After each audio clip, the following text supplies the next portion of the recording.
MTA International, reaching the corners of the earth. Muslim television Ahmadiyya international کی یہ نشریات آپ کی خدمت میں لندن سے پیش کی جا رہی ہیں۔ اس وقت ہم سیدنا حضرت امیر المومنین خلیفۃ المسیح رابع ایدہ اللہ تعالی بنصر العزیز کا ایک تاریخی خطبہ جمعہ آپ کی خدمت میں پیش کر رہے ہیں۔ صلی علی محمد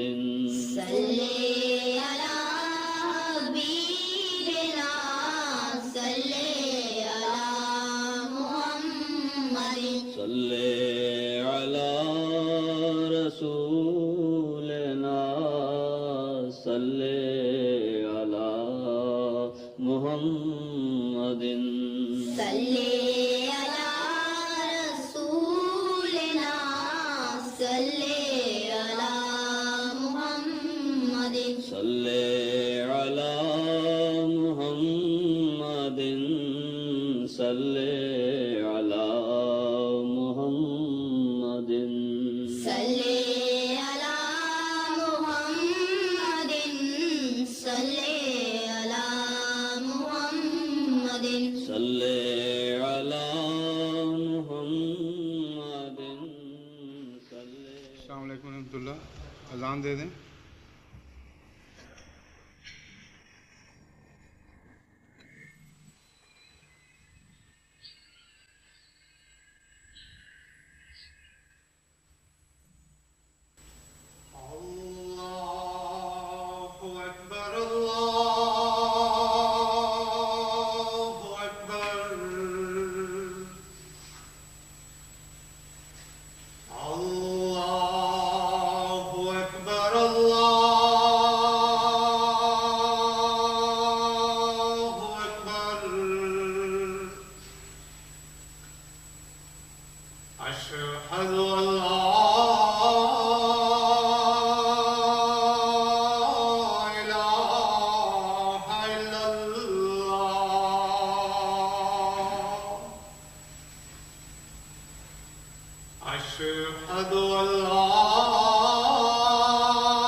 أشهد أن لا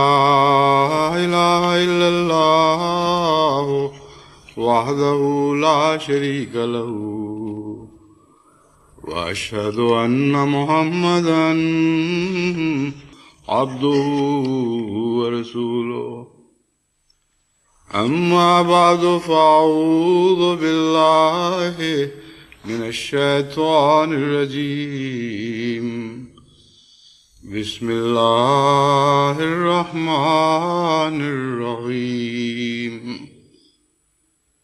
الحمد لله رب العالمين الرحمن الرحيم مالك يوم الدين إياك نعبد وإياك نستعين اهدنا الصراط المستقيم صراط الذين أنعمت عليهم غير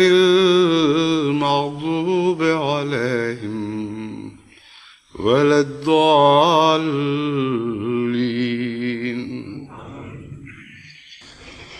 ومن تاب وعمل صالحا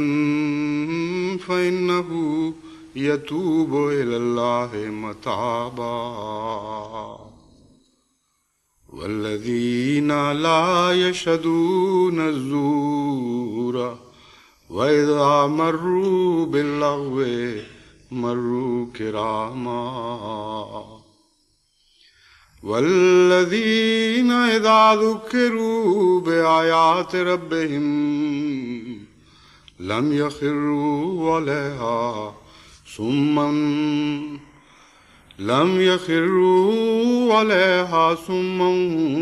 وعميانا والذين يقولون ربنا هب لنا من أزواجنا وذرياتنا قرة أعين واجعلنا للمتقين إماما أولئك يجزون الغرفة بما صبروا ويلقون فيها تحية وسلاما خالدين فيها حسنت مستقرا ومقاما قل ما يعبأ بكم ربي لولا دعاؤكم فقد كذبتم فسوف يكون لزاما. یہ قرآن کریم کی آیات جن کی میں نے تلاوت کی ہے سورہ الفرقان کی آخری چند آیات ہیں. ان کا ترجمہ یہ ہے کہ وہ جو توبہ کرتا ہے اور توبہ کے بعد نیک اعمال بجا لاتا ہے فَإِنَّهُ يَتُوبُ إِلَى اللَّهِ مَتَابًا، یہی وہ شخص ہے جو حقیقی معنوں میں خدا کی طرف بڑی سچی توبہ کے ساتھ رجوع کرنے والا ہے. یہاں توبہ کے مضمون کو دو دفعہ باندھا ہے. پہلے توبہ کا ذکر فرمایا، پھر عمل صالحاً اس کے مان بعد فرمایا، جس کا مطلب یہ ہے کہ توبہ کی تعریف میں صرف منفی پہلو نہیں بلکہ حقیقی توبہ میں ایک مثبت پہلو بھی شامل ہے. عام طور پر توبہ سے لوگ یہ سمجھتے ہیں کہ گناہوں سے بچنے کا عہد کرنا توبہ ہے، لیکن قرآن کریم خلا کا قائل نہیں، اور کائنات میں کہیں خلا حقیقت میں کہیں بھی موجود نہیں. خلا کا معنی ہی نفی ہے، اور یہ ایک ایسا لفظ ہے جو اپنی ذات کی نفی کرتا ہوا دکھائی دیتا ہے.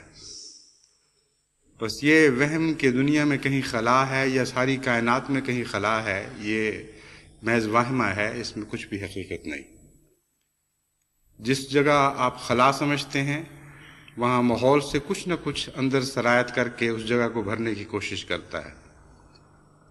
تو بدیوں کا ہٹنا اپنی ذات میں کوئی حقیقت نہیں رکھتا۔ بدیوں کا ہٹنا صرف یہ معنی رکھتا ہے کہ جگہ خالی کی جا رہی ہے کسی اور کے لیے۔ جس طرح کوئی معزز انسان کسی مجلس میں آئے تو بیٹھے ہوئے لوگ سرک کر اس کے لیے جگہ بنانے لگتے ہیں۔ یہی نقشہ قرآن کریم نے توبہ کا کھینچا ہے کہ گناہوں کو محض گناہوں کو دور کرنے کی خاطر نہیں بلکہ نیکیوں کو جگہ دینے کے لیے دور کرو۔ اور یہی مضمون حسنہ اور سیئہ کے تقابل میں جگہ جگہ پیش کیا گیا ہے۔ تو فرمایا توبہ تو وہی توبہ ہے جس کے بعد عمل صالحہ اس کی پیروی میں چلے آئیں اور تمہارے دل کے خلاؤں کو بھر دیں اور تمہارے اعمال کے خلاؤں کو بھر دیں۔ فَإِنَّهُ يَتُوبُ إِلَى اللَّهِ مَتَابًا، یہی وہ شخص ہے حقیقت میں جو اللہ کی طرف سچی توبہ کے ساتھ رجوع کرنے والا ہے۔ وَالَّذِينَ لَا يَشْهَدُونَ الزُّورَ وَإِذَا مَرُّوا بِاللَّغْوِ مَرُّوا كِرَامًا، وہ لوگ جو جھوٹ کی گواہی نہیں دیتے یا جھوٹی گواہی نہیں دیتے، یہ اس کا عام ترجمہ ہے جو اولین ترجمہ شمار ہوتا ہے، لیکن اس میں شامل یہ بات بڑی شدت کے ساتھ پائی جاتی ہے کہ وہ کسی قیمت پر بھی جھوٹ نہیں بولتے۔ جھوٹی گواہی دینا بات کی بات ہے جس شخص کو ایسا ماحول جس میں ہر طرف سے دباؤ ہوں جھوٹی گواہی دینے پر مجبور نہ کر سکے، ایسا شخص لازماً اپنی عام زندگی میں بہت ہی سچا انسان ہوتا ہے۔ اور لا یشهدون الزور کا یہ بھی معنی ہے کہ جھوٹ کو پر جھانکتے بھی نہیں، جھوٹ کو دیکھتے ہی نہیں، جھوٹ سے ان کا کوئی تعلق نہیں۔ جیسا کہ قرآن کریم میں رمضان کے مہینے میں یہی لفظ استعمال ہوا کہ جس نے رمضان کا مہینہ دیکھا، مطلب یہ ہے کہ جس نے رمضان کا مہینہ پایا۔ تو جھوٹ کے ساتھ ان کا دور کا بھی علاقہ نہیں، وہ جھوٹ پر جھانکتے بھی نہیں۔ پھر فرمایا وَالَّذِينَ لَا يَشْهَدُونَ الزُّورَ وَإِذَا مَرُّوا بِاللَّغْوِ مَرُّوا كِرَامًا، انہی معنوں میں یہ دوسرا مضمون بہت ہی خوبصورت رنگ میں پہلے کے ساتھ مطابقت رکھتا ہے۔ جو لوگ جھوٹ کو نہیں دیکھتے وہ لغو چیزوں کو بھی نہیں دیکھتے، بس جب وہ ایسی مجالس سے گزرتے ہیں جہاں بےہودگیاں ہوں، جہاں ناپسندیدہ حرکات ہوں، تو اغماض کرتے ہوئے گزر جاتے ہیں۔ تو بہت ہی حسین منظر ہے سچے لوگوں کا کہ نہ وہ جھوٹ کو دیکھتے ہیں، نہ ایسی چیزوں کو جن میں جھوٹ کی آمیزش ہو، اور عزت نفس کو قائم رکھتے ہوئے وقار کے ساتھ وہ ایسی مجالس کے پاس سے گزر جاتے ہیں جہاں لغو باتیں جو در حقیقت جھوٹ کی آلائش رکھنے والی باتیں ہوتی ہیں۔ کیونکہ جھوٹ کا معنی صرف یہ نہیں ہے کہ خلاف واقعہ بات بیان کی جائے، بلکہ لغو میں جھوٹ کا عنصر اس طرح شامل ہے کہ خیالی اور فرضی دلچسپیاں جو زبردستی بنائی جاتی ہیں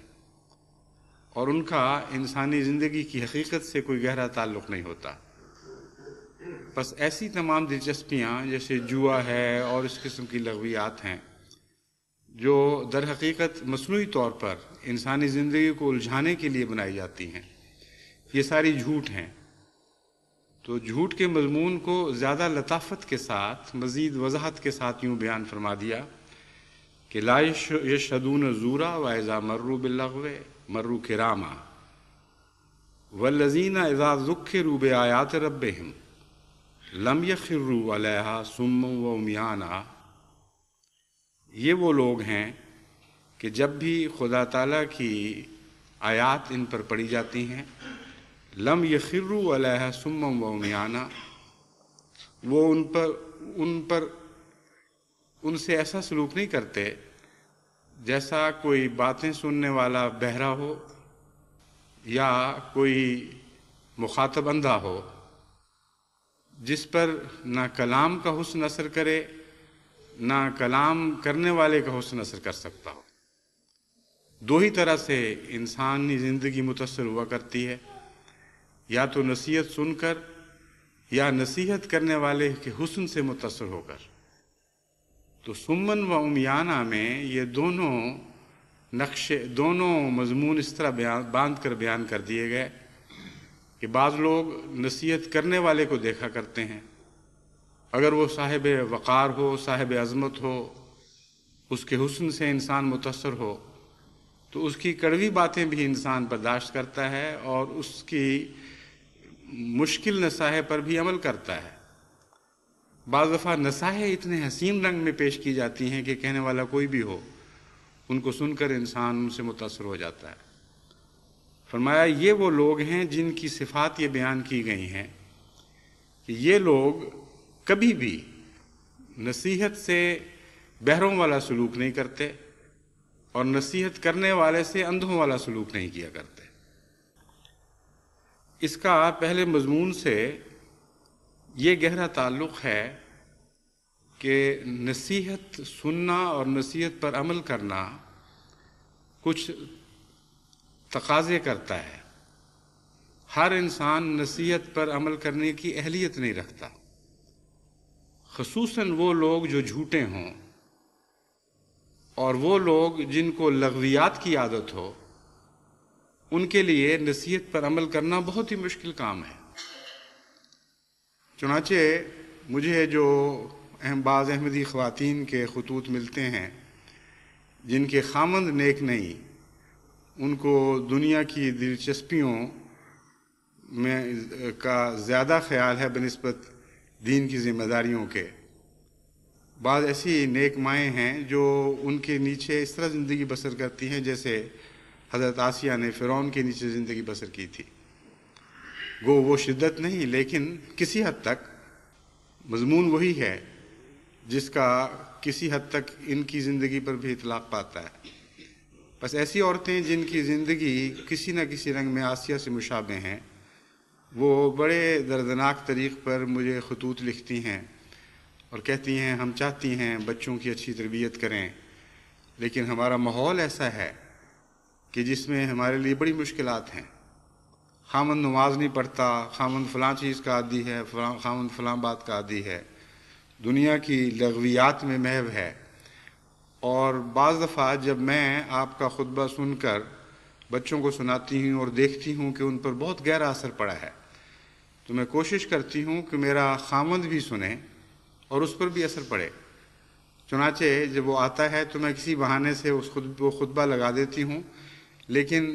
بہت دکھ ہوتا ہے یہ دیکھ کر کہ اس پر کوئی اثر ہی نہیں ہوتا، وہ دلچسپی نہیں لیتا، وہ سنتا ہی نہیں، وہ توجہ نہیں دیتا اور بعض دفعہ کہہ دیتا ہے کہ بند کرو، یہ کیا تم نے کیا لگایا ہوا ہے۔ تو قرآن کریم نے ان لوگوں کا نقشہ کھینچا ہے جو نصیحت سے متاثر نہیں ہو سکتے اور جن کو کوئی بات بھی خواہ نصیحت کرنے والا اچھا ہو یا اس کا کوئی ان کے دماغ میں، ان کے ذہن میں وقار ہو یا بات اچھے رنگ میں پیش کی گئی ہو، اس قسم کی کوئی بات بھی ان پر اثر نہیں کرتی، گویا کہ وہ بہرے اور اندھے ہو جاتے ہیں۔ اور یہ وہ لوگ ہیں جن کا پہلے ذکر گزر چکا ہے۔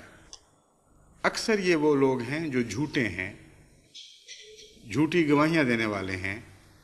اور لغویات میں محو ہیں۔ بس جن لوگوں کی زندگی لغویات میں بسر ہو رہی ہو اور دنیا کی ادنا اور گھٹیا دلچسپیوں میں ان کی تمام تر توجہ ضائع ہو رہی ہو، ان کو اچھی باتوں کے لیے وقت مل نہیں سکتا یا ملتا بھی ہے تو دلچسپی پیدا نہیں ہوتی۔ تو فرمایا یہ میرے بندے جو ہیں جو سچی توبہ کرنے والے ہیں، نیک اعمال کرنے والے ہیں، یہ ایسا نہیں کیا کرتے۔ یہ جب اچھی بات سنتے ہیں تو ان باتوں کی طرف دھیان دیتے ہیں، اور پھر جب کوئی ایسا شخص ان سے گفتگو کرتا ہے جس کے لیے ان کے دل میں احترام ہو اور بھی زیادہ توجہ سے ان باتوں کو قبول کرتے ہیں۔ گویا کان تو وہ بات بتاتے ہیں جو سمجھ آ رہی ہے، اور بیان کرنے والے کا مرتبہ اپنی ذات میں ان کو متاثر کرتا ہے، اور بغیر سوال کیے کہ کیوں ہم ایسا کریں، اس کے احترام میں وہ بات کو قبول کرنے لگتے ہیں۔ اس میں ہمارے گھروں کی تربیت کے لیے بڑے گہرے راز ہیں۔ وہ ماں باپ جن کو بات کرنے کا سلیقہ نہ ہو، وہ ماں باپ جن کا اپنی اولاد میں کوئی وقار نہ ہو اور ایک خاص محبت اور احترام کا ان کو مرتبہ حاصل نہ ہو، ان کے بچے بہرے یا اندھے نہ بھی ہوں تب بھی ان کی نصیحتیں بیکار ہیں۔ پس حقیقت یہ ہے کہ دونوں باتوں کا ہونا بڑا ضروری ہے۔ گھر میں والدین اچھی بات کرنے کا سلیقہ رکھتے ہوں اور ان کا ذاتی مقام اور مرتبہ ایسا ہو کہ اولاد کو ان سے گہرا تعلق ہو۔ اگر تعلق زیادہ ہوگا تو اپنے ماں باپ کے چہرے دیکھ کر ان چہروں کی خاطر ان کی باتیں مانیں گے، اور اگر بات اچھی ہوگی اور وزنی ہوگی تو چہرہ دیکھے بغیر ہی بات اپنی ذات میں ان کو قائل کرنے کی اہلیت رکھتی ہوگی۔ پھر فرماتا ہے والذین یقولون ربنا ھب لنا من ازواجنا وذریاتنا قرۃ اعین واجعلنا للمتقین اماما، کہ یہ وہ لوگ ہیں جو محض اپنی کوششوں پر انحصار نہیں کرتے، بلکہ جانتے ہیں کہ جب تک اللہ تعالیٰ کی طرف سے غیر معمولی نصرت شامل حال نہ ہو، خدا تعالیٰ کی تائید ہمیں میسر نہ ہو، ہماری نصیحتیں اور اولاد کی اصلاح کی کوششیں سب بیکار جائیں گی۔ بس وہ خدا کے حضور یہ عرض کرتے رہتے ہیں ربنا ھب لنا من ازواجنا وذریاتنا قرۃ اعین، اے ہمارے رب ہمیں اپنے جوڑوں سے، یعنی اگر عورت ہے تو اس کے لیے بھی زوج کا لفظ استعمال ہوتا ہے، اور اگر مرد ہے تو اس کے لیے بھی زوج کا لفظ استعمال ہوتا ہے، تو ہمیں اپنی زندگی کے ساتھیوں سے کی طرف سے اور اولاد کی طرف سے آنکھوں کی ٹھنڈک نصیب فرما، وجعلنا للمتقین اماما، اور ہمیں متقیوں کا امام بنا دے۔ جہاں تک اس آیت کا تعلق ہے، یہ ضروری نہیں کہ لازماً میاں بیوی کے تعلقات اور خاندان کے حالات پر ہی اطلاق پاتی ہو۔ وجعلنا للمتقین اماما کی دعا بہت ہی وسعت رکھتی ہے، اور ایسا ایک عظیم اور گہرا مضمون اس آیت کے ٹکڑے میں بیان ہوا ہے کہ یوں لگتا ہے کہ عرفان کا دریا ایک کوزے میں سمیٹ دیا گیا ہے۔ اور قرآن کریم میں ایسی کثرت سے آیات ہیں جن میں آپ یہ عجیب بات دیکھیں گے کہ پوری آیت اپنی ذات میں ایک مضمون کو بیان کر رہی ہے، اور اس کے ٹکڑے، چھوٹے چھوٹے ٹکڑے اپنی ذات میں ایک عرفان کا سمندر لیے ہوئے ہیں، اور اس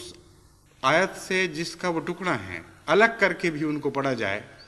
تو ابدی سچائیاں ان میں پائی جاتی ہیں جو دوسرے مضمون کے محتاج نہیں ہیں۔ ہاں، اس مضمون کو چار چاند لگانے کے لیے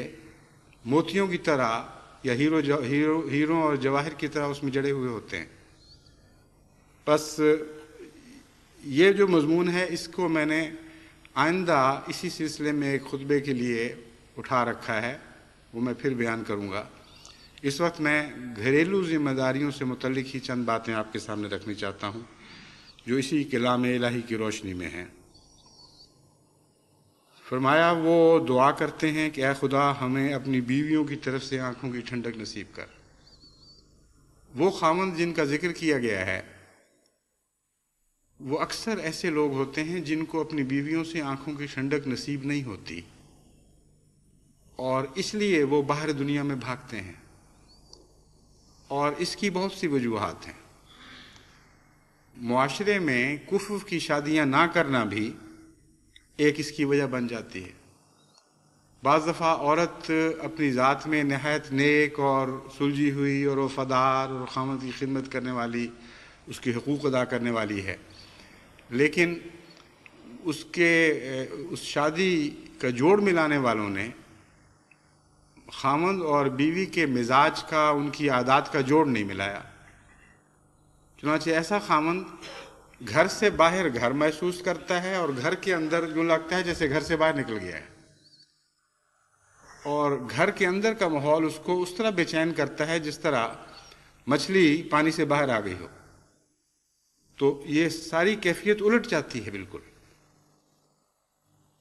حقیقت میں وہی گھر جنت بنتے ہیں جہاں انسان باہر سے جب لوٹتا ہے تو اسے سکون ملتا ہے، وہ اپنے ہلکے کپڑوں کو، بھاری کپڑے اتار کر ہلکے کپڑے پہنتا ہے اور یوں لگتا ہے اس کے سارے بوجھ اتر گئے، اور گھر کے پاکیزہ ماحول میں اسے ایک جنت ملتی ہے۔ اور اگر وہاں اس کے لیے طبیعت اور مزاج کے خلاف باتیں ہوں تو وہ گھبرا جاتا ہے۔ ایک یہ بھی وجہ بنتی ہے، ایک وجہ یہ بھی بنتی ہے کہ وہ خاوند شادی سے پہلے ہی بد اخلاق ہوتا ہے، اس کو گندی عادتیں پڑی ہوتی ہیں باہر دنیا میں پھر کر اپنی طبیعت کے تقاضے پورے کرنے کی، اور اس کی نظریں بہک چکی ہوئی ہوتی ہیں۔ جیسا کہ حضرت موسیٰ کی قوم نے یہ کہا تھا کہ ہم ایک کھانے پر راضی نہیں رہ سکتے، ایسے خاوند پھر ایک بیوی پر راضی نہیں رہ سکتے، اور ایک سے زائد بیویوں کے ان کے اندر طاقت نہیں ہوتی، نہ انصاف کر سکتے ہیں نہ وہ بوجھ اٹھا سکتے ہیں، اس لیے وہ بہکے ہوئے خاوند ہیں۔ اور اکثر جو خطوط ملتے ہیں ان کا زیادہ تر اس کیفیت سے تعلق ہوتا ہے۔ چنانچہ قرآن کریم فرماتا ہے کہ جب تک دونوں فریق ایک دوسرے کے لیے آنکھوں کی ٹھنڈک نہ بنے، اس وقت تک یہ توقع رکھنا کہ اولاد سے ہمیں آنکھوں کی ٹھنڈک نصیب ہوگی، یہ ایک فرضی بات ہے۔ اور اس میں ایک بہت ہی گہری حکمت بیان فرمائی گئی ہے جس کا گہرا انسانی نفسیات سے تعلق ہے۔ حقیقت یہ ہے کہ وہ والدین جو ایک دوسرے سے آنکھوں کی ٹھنڈک پاتے ہیں، ان کی اولادیں ہمیشہ ان کے لیے آنکھوں کی ٹھنڈک بنتی ہیں۔ تربیت میں یکجہتی پائی جاتی ہے، اور ایک ہی مزاج کے ساتھ بچے پرورش پا رہے ہوتے ہیں،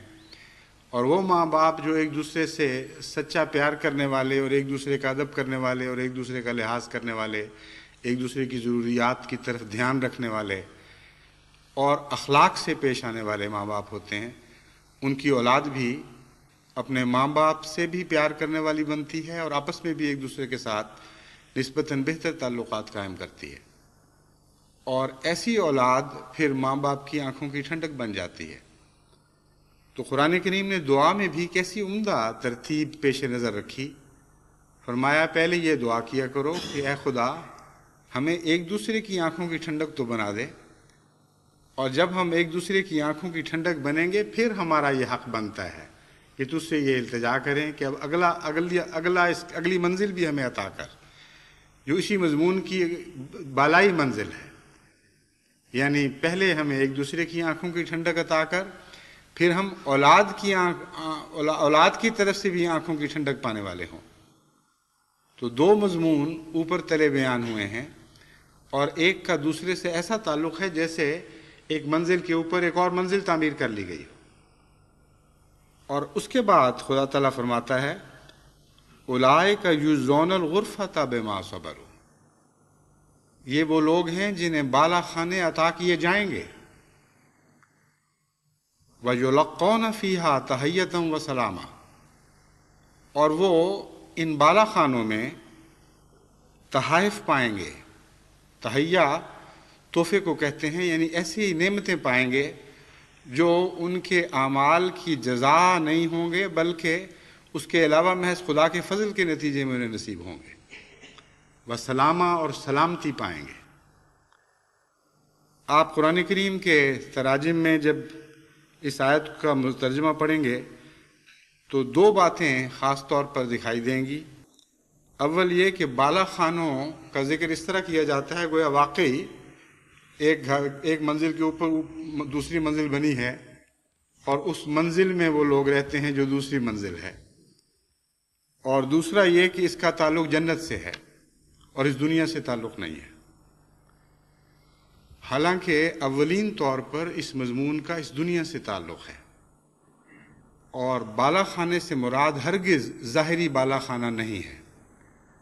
بلکہ اونچے مکان، جس طرح اردو میں محاورے میں استعمال ہوتا ہے، اونچے مرتبے،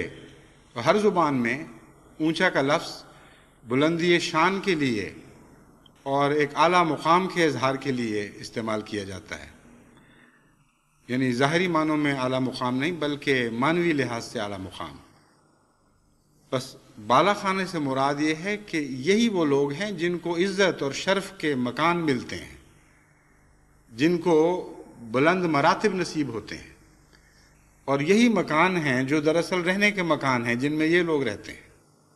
کیونکہ ان صفات کے نتیجے میں وہ گھر بالا خانے بنتے ہیں، خواہ وہ تہہ خانوں میں بسنے والے لوگ ہوں۔ بس چونکہ اس دنیا میں ہر ایک آدمی کو ظاہری طور پر بالا خانے نہیں ملتے، اس لیے ترجمہ کرنے والے ظاہری ترجمہ پر ہی اکتفا کرتے ہیں اور یہ تصور پیش کرتے ہیں کہ گویا مراد ظاہری مکانوں کی دوسری منزل ہے۔ اگر دوسری منزل مومنوں کی جزا ہے، یعنی ظاہری طور پر دوسری منزل، تو پھر تو امریکہ اور مغربی دنیا کے دوسرے ممالک جن میں 100 سے بھی اوپر منازل بن گئی ہیں،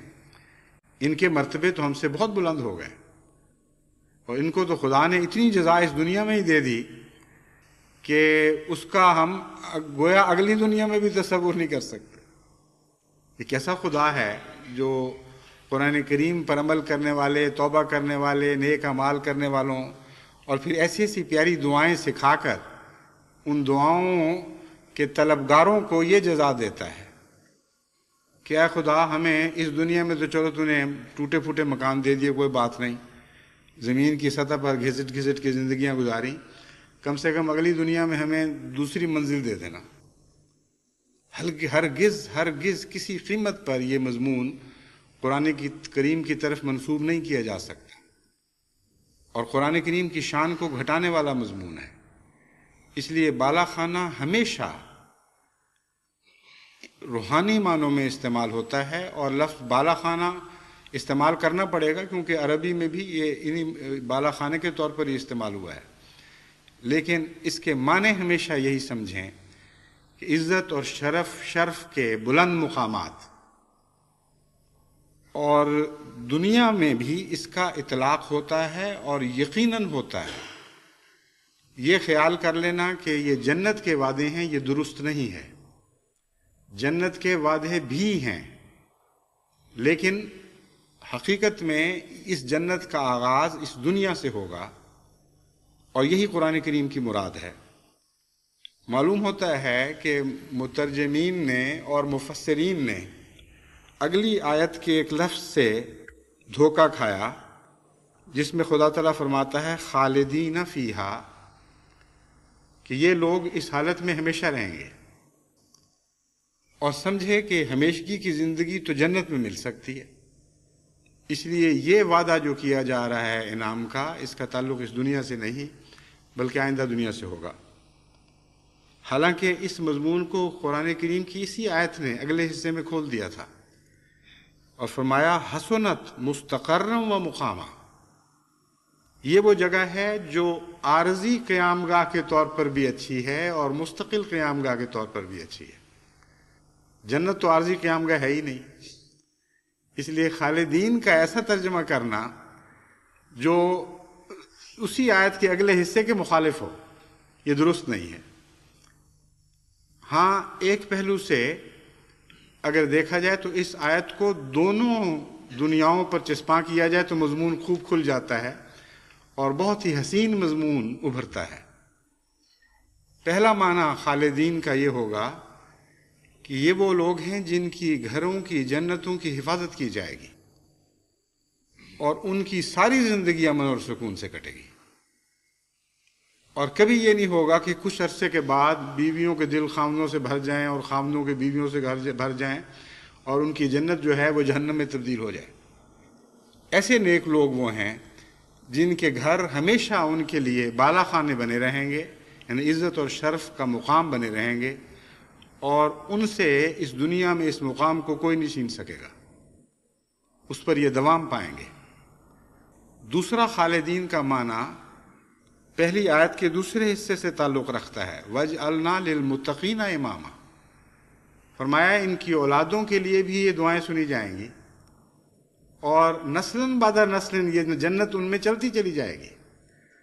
پس خالد سے مراد ہمیشہ کی زندگی ہی نہیں بلکہ ایک لمبے عرصے تک رہنا یا لمبی زندگی پانا بھی لفظ خالد کے تابع ہے، اس مضمون کے اندر داخل ہے۔ تو اس کے دو معنی ہوں گے اس دنیا کے تعلق میں۔ نمبر ایک کہ وہ میاں بیوی جو اس قسم کے ہیں اور ان کی اولاد جو ان دعاؤں کا پھل ہے، ان لوگوں کا گھر ہمیشہ جنت نشان بنا رہے گا، جنت کی آماجگاہ بنا رہے گا، اور ان کی نیکیوں اور ان کی سکینت میں ایک دوام پایا جائے گا۔ دوسرے یہ کہ ان کے ساتھ یہ گھر ختم نہیں ہو جائیں گے، خالدین فیہا،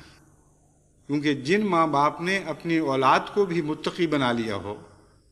اور ان کے لیے اس قسم کی دعائیں کرتے رہے ہوں، کیسے ممکن ہے کہ خدا تعالیٰ ان کی آنکھیں بند کرنے کے بعد ان کی اولاد کو دھتکار دے؟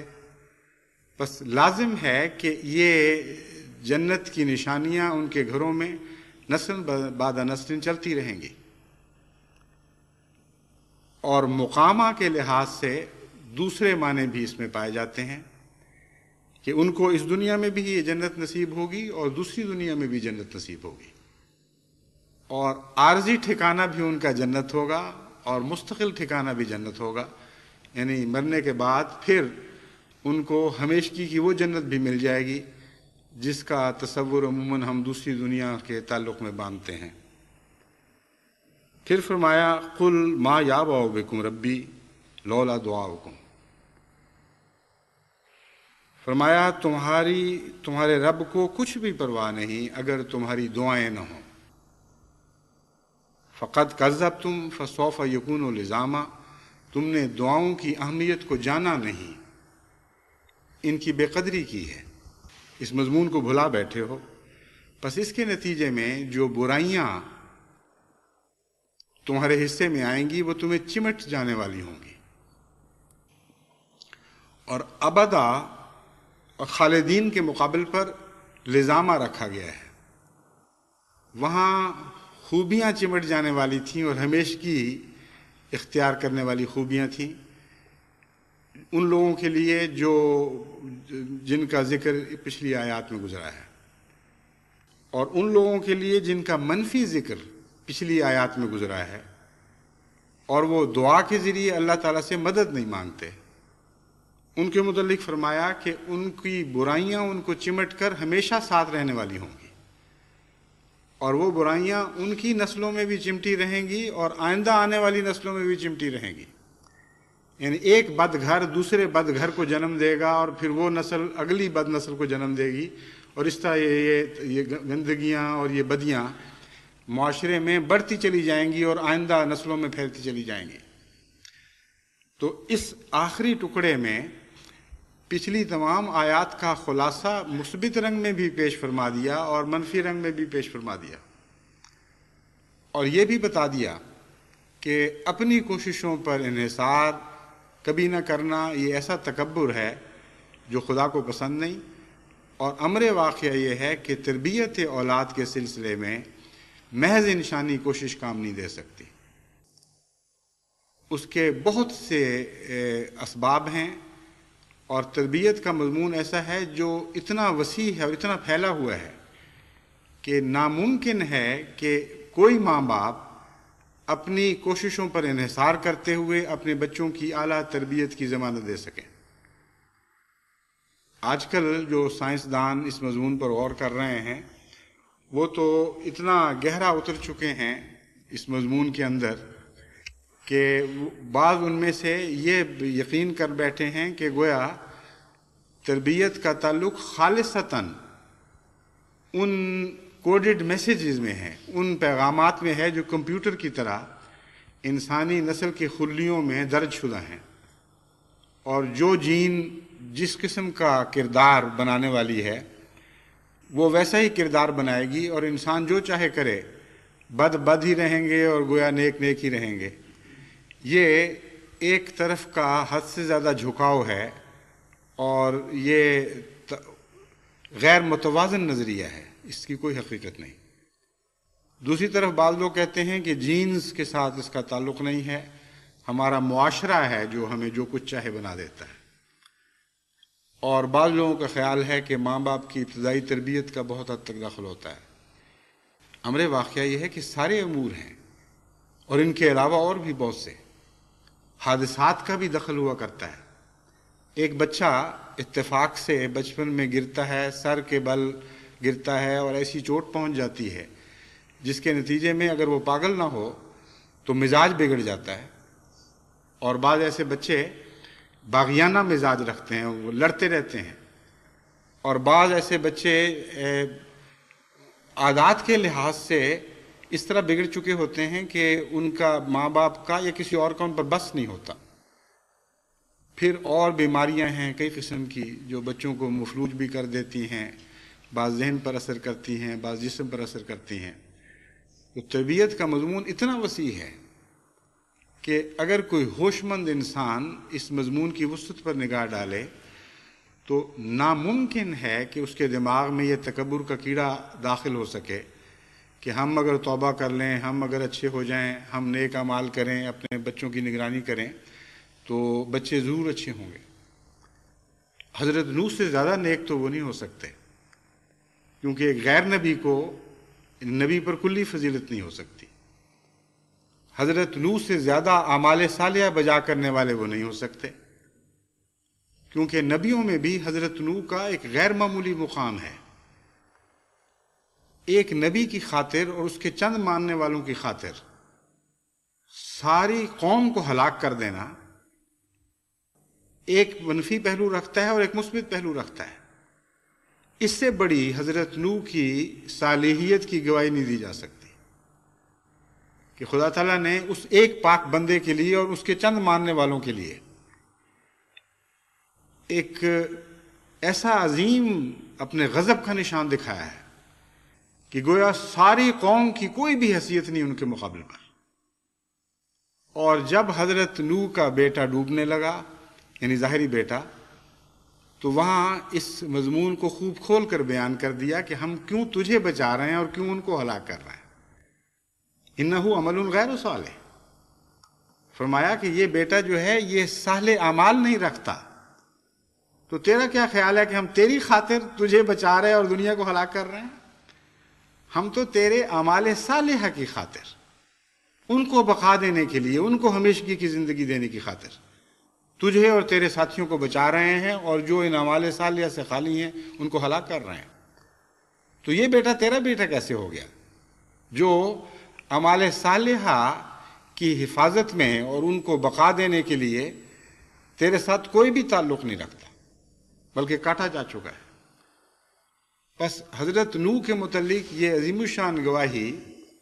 خود بتاتی ہے کہ حضرت نوح علیہ السلام کا عمل صالح میں ایک بہت ہی بلند اور بالا اور عرفہ مقام تھا۔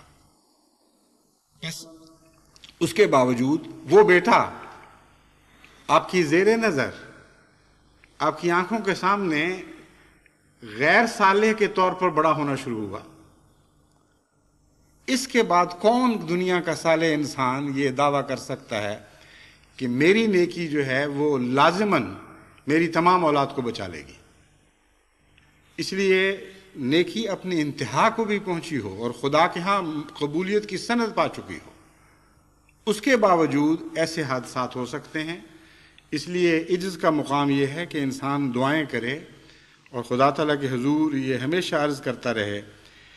کہ اے خدا تو ہی ہے جو چاہے تو ہم میاں بیوی کو ایک دوسرے سے آنکھوں کی ٹھنڈک عطا کر اور ہماری اولاد کو متقی بنا دے، کیونکہ ایسی اولاد کا امام بننا، یہاں امام سے مراد جس باپ کا یا ماں کا معنی رکھتا ہے، یعنی دونوں کی چونکہ مشترکہ دعا ہے اس لیے ماں بھی امامت میں شامل ہے اور باپ بھی امامت میں شامل ہے۔ تو مراد یہ ہے کہ اے خدا ہمیں ان نسلوں کا ماں باپ بنا جو متقی ہوں،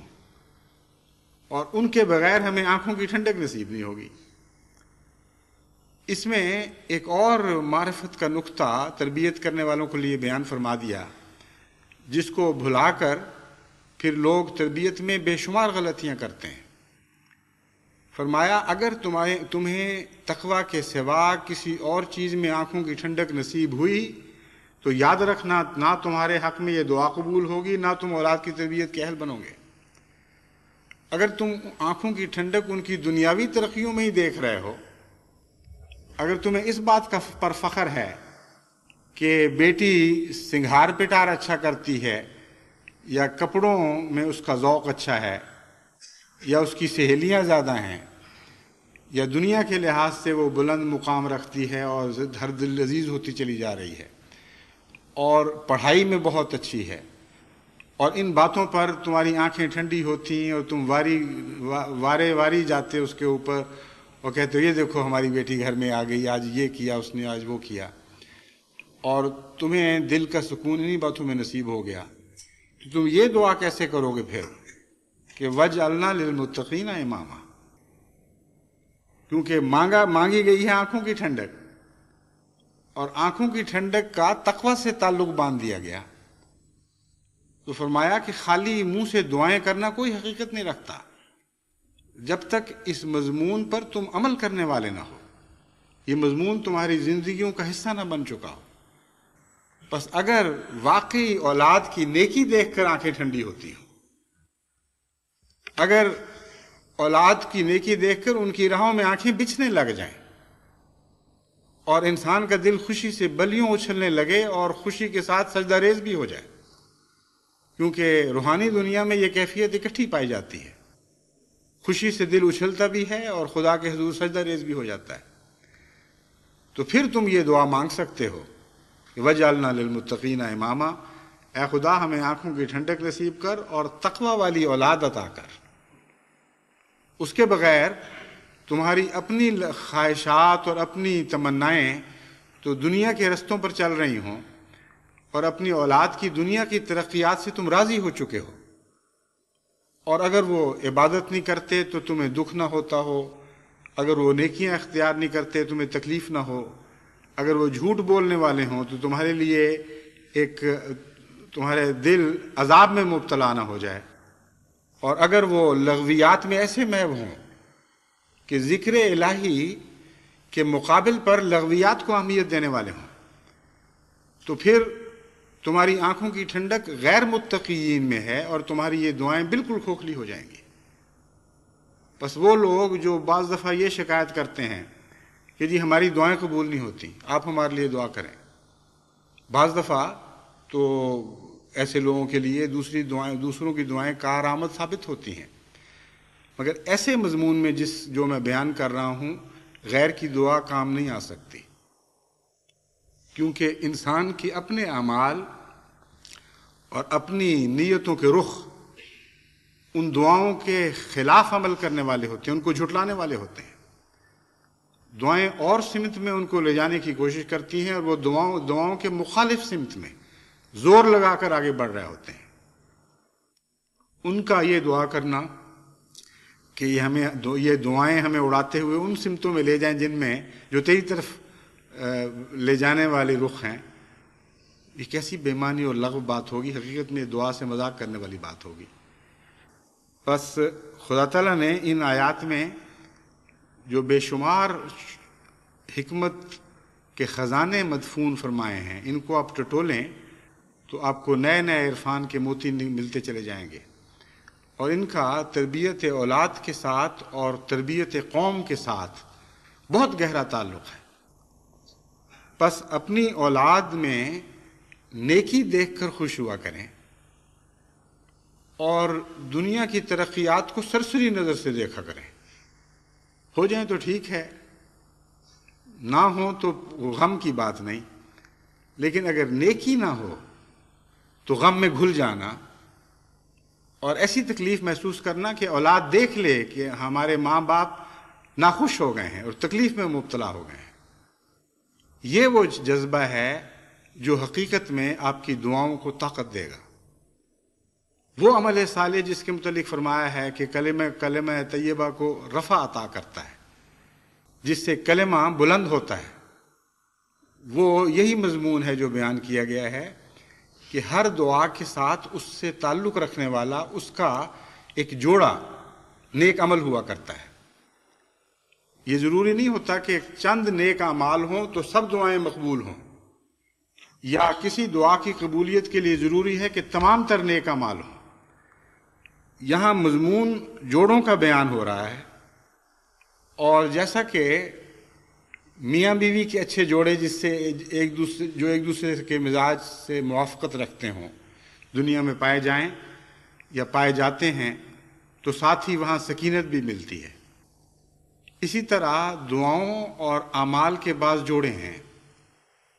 جہاں یہ جوڑے پائے جائیں گے وہاں قبولیت دعا کا مضمون ضرور موجود ہوگا۔ بس جس قسم کی آپ دعا مانگتے ہیں، اگر آپ کا عمل اس دعا کی سے مطابقت رکھنے والا عمل صالح ہے تو یقین رکھیں کہ ایسی دعا ضرور رفع پائے گی، کیونکہ قرآن کریم نے اس کے متعلق یہی گواہی دی ہے، اور ضرور مقبول ہوگی۔ اس لیے محض رونا اور سجدوں میں پیشانیاں رگڑنا دعاؤں کے لیے کافی نہیں ہے۔ آپ کے اعمال اور رخ پہ چل رہے ہوں اور سجدے اور رخ پہ جا رہے ہوں، یہ تضاد خدا کو قبول نہیں ہے۔ بعض دفعہ جن کی خواہشات ان کے نیک اعمال کے مطابق ہوں، ان کو لمبی دعاؤں کی بھی احتیاج نہیں ہوتی، ان کی ایک آہ ہی دعا بن جاتی ہے۔ اگر ایک ماں باپ ایسے ہیں جو ہر وقت اپنی اولاد میں نیکی تلاش کرتے ہیں اور نیکی نہ نظر آئے تو ان کے دل سے آہ نکلتی ہے، وہی آہ ان کی دعا ہوتی ہے، اور خدا تعالیٰ اس پر محبت اور پیار کی نظر ڈالتا ہے۔ اور وہ جو دنیا پہ راضی ماں باپ ہیں، وہ بعد میں اپنی اولاد کو جب بے راہ ہوتے دیکھتے ہیں، ان کی لڑکیاں غیروں سے بھاگ رہی ہیں، ان کے لڑکے ہاتھوں سے نکل رہے ہیں، پھر وہ روتے ہیں، پیٹتے ہیں، دعاؤں کے لیے لکھتے ہیں۔ یہ ساری بے حقیقت باتیں ہیں۔ جس طرح دنیا کے مضمون میں سائنس کا معنی ہے حقیقت، اور حقیقت کو تصورات تبدیل نہیں کر سکتے، وہی خدا ہے جس نے روحانی دنیا پیدا کی ہے۔ وہاں بھی ایک سائنس کا مضمون ملتا ہے، اور سائنسی حقائق کے طور پر باتیں پائی جاتی ہیں، محض جذباتی اور تصوراتی طور پر آپ اس میں کچھ بھی حاصل نہیں کر سکتے۔ ہاں ایک اور مضمون وہاں بالا خانوں کا ملتا ہے، جس کا مطلب یہ ہے کہ جب تم سب کچھ اپنا کر دو گے تو پھر خدا کے فضل کے نتیجے میں وہاں تہیہ پاؤ گے تم۔ ایسے عرفہ اور بلند مقامات تمہیں نصیب ہوں گے جہاں تمہاری کوششوں کا پھل تو ضرور ملے گا، لیکن اس کے علاوہ خدا کی طرف سے تحائف بھی بہت ملیں گے، ایسے تحائف جو محض اس کے فضل کے نتیجے میں عطا ہونے والے ہیں۔ بس ہم نے چونکہ سب دنیا میں اپنی اولاد کی تربیت کرنی ہے اور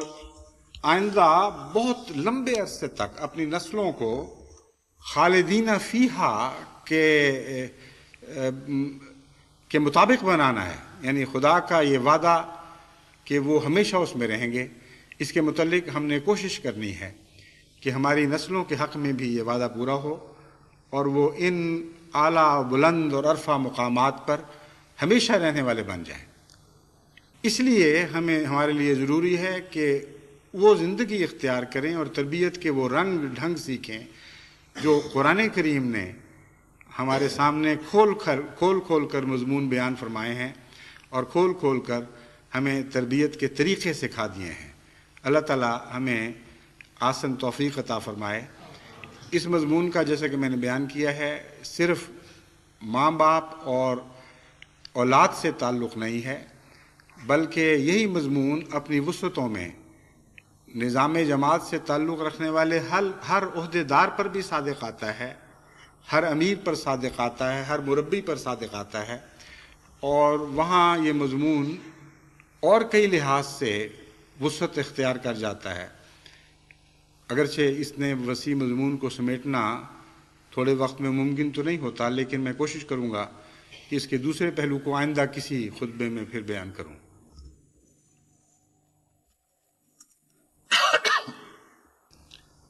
الحمد للہ نحمده ونستعینه ونستغفره ونؤمن به ونتوکل علیہ ونعوذ باللہ من شرور انفسنا ومن سیئات اعمالنا من يهده اللہ فلا مضل له ومن يضلله فلا هادي له ونشهد أن لا إله إلا الله وحده لا شريك له ونشهد أن محمدا عبده ورسوله عباد الله رحمكم الله إن الله يأمر بالعدل والإحسان وإيتاء ذي القربى وينهى عن الفحشاء والمنكر والبغي يعظكم لعلكم تذكرون اذكروا الله يذكركم وادعوه يستجب لكم ولذكر الله أكبر